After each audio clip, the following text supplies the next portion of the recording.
Assalamualaikum warahmatullahi wabarakatuh. Alhamdulillahilladzi qad akhraja nata'ijal fikri li arbabil hijah. Asyhadu an la ilaha illallah wahdahu la syarikalah. Wa asyhadu anna Muhammadan abduhu wa rasuluh. La nabiyya ba'da. Allahumma fasalli wa sallim wa barik ala sayyidina Muhammad wa ala alihi wa sahbihi wa tabi'ina ajma'in. Faya ayuhan nas, usikum wa nafsi bitaqwallah, faqad fazal muttaqun. Ittaqullaha haqqa tuqatih, wa la tamutuna illa wa antum muslimun. Qala Allah Ta'ala fi kitabihil karim, a'udzu billahi minasyaitonir rajim. Bismillahirrahmanirrahim. Laqad kana lakum fi Rasulillahi uswatun hasanah liman kana yarjullaha wal yaumal akhirah wa dzakarallaha katsira. Hadirin yang berbahagia, puji syukur marilah kita panjatkan akan kehadirat Allah Subhanahu wa taala, yang mana Allah masih berkenan memberikan rahmat, nikmat serta karunia-Nya kepada kita bersama. Selawat dan salam semoga selalu tercurah kepada Nabi Muhammad sallallahu alaihi wasallam. Hadirin yang terhormat, pada kesempatan yang berbahagia ini, kami akan memberi judul syarahan kami dengan tasawuf sebagai strategi revitalisasi moral pada generasi digital.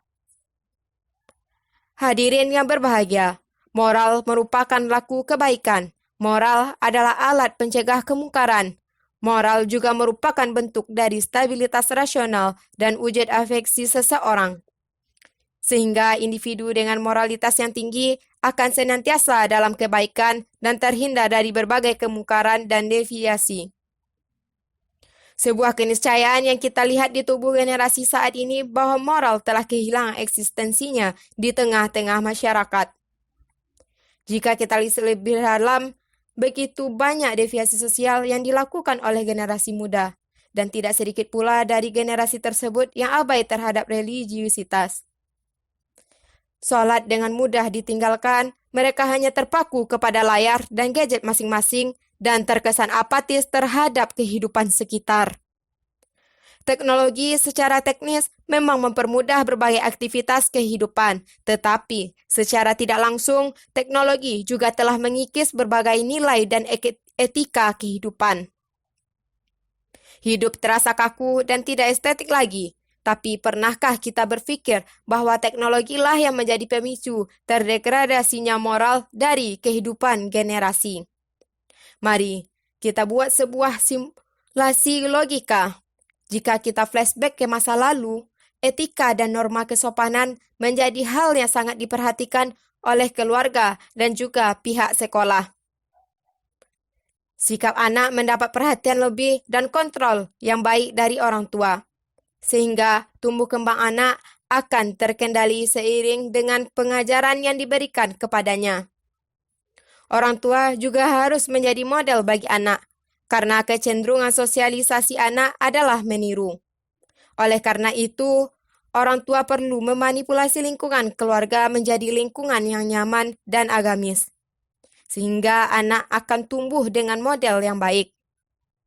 Allah Subhanahu wa taala berfirman dalam surat Al-Ahzab ayat 21.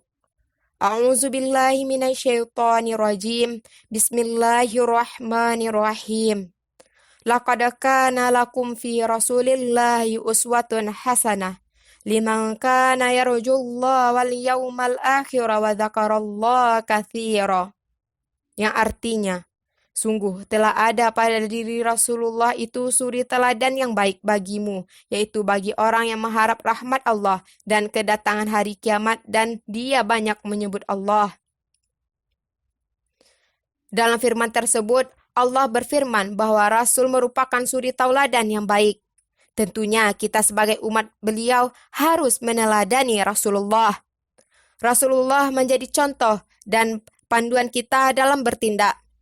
Dan kita juga harus menjadi contoh yang baik bagi anak dan keluarga kita. Hadirin yang berbahagia, dari problem moral yang sedang dihadapi generasi kita pada saat ini, tampaknya tasawuf menjadi opsi paling tepat dalam menjawab problematika ini. Tasawuf merupakan ilmu tentang pembersihan jiwa dan cinta kepada Allah. Tasawuf merupakan ilmu tentang kebaikan dan ketulusan. Tasawuf merupakan ilmu tentang hati untuk mengintervensi problem seperti degradasi moral. Tasawuf menjadi opsi terbaik karena Nabi pernah bersabda, "Ala inna fil jasadi mudghatan, iza salahat salahal jasadu kulluhu, wa iza fasadat fasadal jasadu kulluhu, ala wahiyal qalbu." Ketahuilah, sungguh di dalam tubuh itu ada segumpal daging. Jika daging tersebut baik, baiklah seluruh tubuh. Jika rusak, rusaklah seluruh tubuh.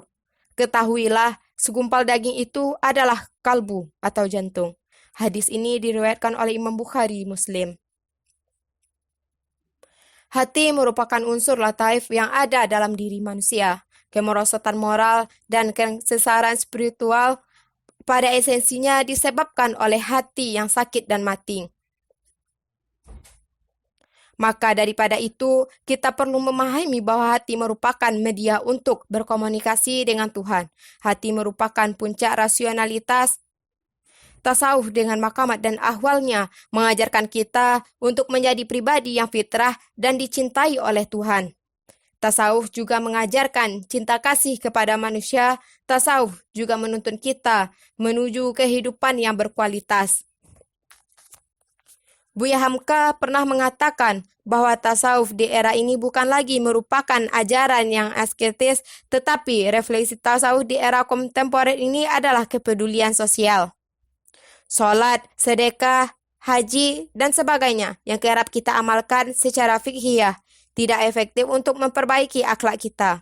Setiap hari, setiap saat kita membicarakan tentang agama, selalu melaksanakan ibadah, tetapi semua itu tidak berdampak terhadap perilaku kita. Berarti selama ini ada yang salah dengan cara beragama kita. Kita sholat tetapi maksiat tetap jalan. Kita sedekah tetapi bergunjing tetap menjadi rutinitas. Kita beribadah tetapi tetap istiqomah dalam keburukan. Pada esensinya beribadah tidak cukup dengan aktivitas fisik saja. Harus ada 3 unsur sofistik yang perlu kita penuhi agar ibadah kita memberikan dampak baik terhadap perilaku kita, yaitu ikhlas, khauf, dan raja. Jika 3 unsur tersebut dikombinasikan dengan ibadah kita, maka yakinlah bahwa kebaikan akan merdeka dan kemaksiatan akan tiada. Tasawuf mengajarkan kita untuk merefleksikan Tuhan. Tuhan itu baik, maka melaksanakan laku kebaikan berarti kita telah merefleksikan Tuhan. Internalisasikanlah ajaran agama dan teladanilah Rasulullah. Allah memang hanya melahirkan satu Muhammad dan sejarah tidak akan pernah terulang. Tetapi kepribadian Muhammad bisa lahir kembali kapanpun dan dimanapun setiap ajarannya diinternalisasikan. Oleh karena itu, kami mengajak kepada kita semua untuk memulai membersihkan hati, mendekatkan diri kepada Tuhan, dan mencintai Tuhan dengan sejati. Senantiasa ingat Tuhan dimanapun kamu berada dan hidupkan kembali cahaya hati yang sempat padam dengan sifat-sifat ikhlas, sabar, syukur, khauf, dan sebagainya. Jika hal itu telah dilakukan, maka moral dan etika akan terjaga dan kemungkaran pun akan binasa. Hadirin yang berbahagia, dari pemaparan yang singkat tadi, dapat kita simpulkan bahwa tasawuf merupakan sebuah ilmu yang mampu membuat kita lebih dekat dengan Tuhan dan membuat hidup kita lebih bermakna. Dengan memahami dan mengaplikasikan nilai-nilai tasawuf, kita akan mampu mencapai derajat takwa dan senantiasa dalam kebaikan. Sebagai epilog, kami mengutip pernyataan dari Syekh Abdul Qadir Jailani. Aku lebih menghargai orang yang beradab ketimbang orang yang berilmu. Kalau hanya ilmu, iblis pun ilmunya lebih tinggi daripada manusia. Mungkin sekian yang dapat kami sampaikan. Semoga bermanfaat.